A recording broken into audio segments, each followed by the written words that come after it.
Now, continuing our discussion about reversals, there are three more types of reversals that we are going to see. First is a spike. What a spike is, we can see something around this range. Prices have increased, they have reached top and then dropped suddenly from here, or something around here, this particular bar. The prices are on uptrend, rose sharply upwards. The day high was the high for this particular trading zone of this particular peak, but then prices dropped down. So that's my spike. Another reversal pattern that is very common is island reversal, and no, that's not seen here. What an island reversal is, we have two gaps separated by certain area, and these two gaps are in a way working in opposite direction. So if we have to look at an example, maybe we can look at this particular gap and this small gap. These are two gaps separated by certain trading days, trading window in between, but one of them is a gap in a continuation pattern upward, while the other one is a gap in a downward pattern. So this is usually, now in this case we see a high volatility, prices have jumped up suddenly during both upward gap and downward gap, and between those two gaps we have a consolidation zone of sort. So you'll see there's a lot of trading window that has happened, no, but it is between this zone, especially as the reversal is about to happen. You see these bars are really small in length. That means the prices have not moved much, they are consolidating, and then suddenly there is a reversal. So that's my island reversal. Now what reversal we see from going up to going down can also be exactly replicated on the other way, going down and then going up with a gap. So whatever you've mentioned for upward island reversal could be very well true for downward island reversal. Another reversal that we see very common is the dead cat bounce. Right, if you notice this particular long-term trend, and again this is not a short-term trend, right? This is a longer-term trend, and dead cat bounce is a part of that short-term trend. You will notice that its prices are going up. This is a new trend line, new support line of sort. Prices have touched here once, twice, and thrice. After that, there is slight jump in the prices. So it's trying to break this rally down. So this is this support. The prices are trying to reach, cross this support line and go up again, but they are not able to do this. So they jump a small bit and then this downtrend continues. There's a downtrend here, it jumps a bit, then it continues. So there could be multiple reasons for it, for this bounce. First is it could be bargain hunters. Now, these are not day-to-day traders, but more over a longer term investors. They see this prices going down, and this is a classic example, right? Over a longer period of time, from March to let's say July, the prices have been increasing, and the long-term investor are looking for an opportunity to enter. So they see the price dropping suddenly over two trading days, two long red bars rather, and they enter thinking that the prices have bottomed out and they would be having good time entering now, good prices they'll get entering now. But reversal has not happened and the trend continues. So there's a short upward spike because of these bargain hunters, and then the trend continues. Another reason why this could happen is because of short covering.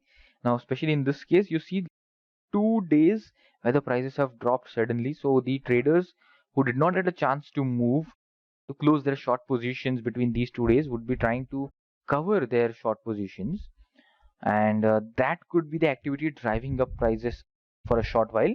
But then again the trend will continue because the strength of these short covering traders or bottom fishing traders or bargain hunters was not as high, and the bearish forces are even higher. So next patterns we'll look at are the 1 bar and 2 bar reversal patterns. So talk about short term patterns, and this is the shortest term patterns that you can see. You can see patterns reversing over one bar or single bar, and these are the individual bars, right? So if we look at these bars over 1 day period, so this is the first, continuing the reversal patterns. This is the first reversal pattern, which is 2-bar reversal. We see the prices reached here at the bottom, right? There was a downtrend here, the close was here, next day's open was further down, then the close was even further down, and that was the day low. Next day's open was higher, close was even higher, so we can see the prices have reversed here. Again, these are short-term patterns, so the reversal could be short-term. Next day's close is even higher, so we get a confirmation that the pattern, this was a 2-bar reversal on this day, right? On the 3rd bar, or in case of 4th bar, now we see the close on these 2 days being up higher successively, and the open is also higher on the 3rd day. Then we can say this is a 2-bar reversal, also called as a pipe formation. Next we have is a horn pattern. Now what is a horn pattern? You can see from the image here. So we have almost identical behavior as a pipe pattern or 2-bar reversal, except there is this one additional bar between these two horns. So these two long arms or long bars, they're called horn. The one in between is my reversal. So I can see they have to observe close prices. In case of horns, the close prices are almost always on the upper half of the bar length, and the horn or the middle part of this pattern, the middle position, is also near the upper half of these two bars. So that is why it is called as a horn. Now it is usually more reliable with weekly bars. And again, if you remember, our bar pattern, short-term pattern, does not mean that it is over only a couple of hours or a couple of days. It means over fewer bar charts, fewer bars in a chart. So if you are taking weekly data, then 2 weeks data could be mapped in 2 bars, 3 weeks data could be mapped in 3 bars, and that could also be a short-term pattern. So it is only more reliable than pipe pattern or 2-bar reversal, but otherwise the interpretation is the same. So that is my horn pattern. Another pattern that we can look at is 2-bar breakout, right? And what is a 2-bar breakout? It's a very simple pattern, and what it means is that the next day's buy, is above today's high. So it's more of a trading signal. So and the trading signal is such that the next day's buy signal, in case of reversal, is about today's high. Now today's high being this high point. If one of the 3 rules are satisfied, first rule is today's low is less than yesterday's low. So in case of these 2 bars, if you see, today's low is less than yesterday's low. Yes. Today's high is less than yesterday's high. Now today's high is less than yesterday's high. Yes. And today's close is less than today's open, right? We see today's close is less than today's open. So this becomes a 2-bar breakout. Obviously, if you have to wait till close, then this will be more effective in the retrospect. So in this case, what we can do is only look at the one of the rules, comparing high and lows with yesterday's high and lows, and then put an exit on a stop at a current low, right? Wherever we have the current low, that could be our exit or stop position. So that's a 2-bar breakout. Another interesting 2-bar pattern is the inside bar. Again, there are variations of it. So this is a 2-bar close with a 2-bar inside bar with a higher close, and it's a 2-bar pattern. And as the name suggests, you can see this is 1 day's trade. This is a long bar, and next day the bar is shorter, and it is within the length. The high and low are within the length of this high and low. Close could be anywhere. That's one type. We are only talking about inside bar, and a more stronger version of inside bar is a inside bar with higher close. So what it basically tells us is this bar is called as an inside bar. So what it tells us is there is a decline in momentum of the trend, and we have a short-term congestion area being formed. Right, so this is more of a congestion area, this narrow trading zone. The prices are consolidating, the movement is consolidating, the volatility is going down, and as in the consolidation area or congestion area, it reflects a pause. Whenever the trend is going, it's slightly losing its steam, and a period of directionless equilibrium is observed, right? So from here, the price could move in any direction, up or down, but it's more of a short-term equilibrium, and after that, depending upon which forces, bullish or bearish, are happening, the breakout can happen. If the close is higher, this is one variation of inside bar. If the close is higher for this range, for this particular inside bar pattern, then that only supports the congestion and the consolidation phase. Another variation is we could have 3 bars, right? So we have 2 inside bars, but we could have 3 inside bars as well. So we'll have this one bar, and there is one inside bar next day, there's another inside bar the next day, and that's also called, another name given to this pattern is called a shark pattern. And nothing fancy about it, this is the name that has been given, but what it means is basically the consolidation is happening. It's just a stronger signal from inside bar. So that's all we have to see. We have a base, this longest bar is called the base, and the smallest bar is called an apex. From here, the consolidation is happening. Breakout could be in either direction, and in fact, in most of the cases, the shark bar is more prominent if this prices are symmetrical. Right? The bar is traveling symmetrical across the line. You can see this is almost symmetrical. So after this, if this is seen, and symmetrical line only supports the or adds to the strength of this pattern, if this is being observed, then we can see the next day, next bar which breaks out would be a breakout, and that could be an entry signal. That could have an entry signal. If the breakout happens upward and the buying price is outside this then this range, then we can say that the bullish forces have taken place after a small consolidation phase or directionless equilibrium phase. Now bullish forces have taken place, so I can expect the prices to move up, and the buy point is almost at this level. When can I be sure that there's a breakout happening? When the trend and the bar crosses this level, right? The previous high from the apex. So this is my buy zone, and the trend is expected to continue. The uptrend is expected to continue for a small period of time at least. So that would be my buy trend. So this is one pattern. Next bar or next pattern that we have is a 4 bar pattern. It's an extension of inside bar. What inside bar tells us is that it's a consolidation zone, and after that the prices could break out, and that gives us a buy or sell signal. If we extend that analogy, so we have inside bar which has 2, shark pattern which has at least 3, we extend it to, let's say, a 4 bar pattern. It doesn't have to be 4 inside bars or 3 inside bars rather, but 1 inside bar, but we are also observing 2 previous bars. What the criteria is, for these 2 bars, the one bar which is going to be our base, the previous bar has to have a lower low. So between these 2 days, my base has to have a higher low compared to previous day's bar, and then I should have an inside bar. So what it tells me is the close price of this inside bar is my sell trigger. So it's my trigger to sell. I'm seeing that the consolidation is going to happen here. The prices have moved up for a while from this bar to this bar, or this day to this day, considering these are daily prices. After that, they are consolidating.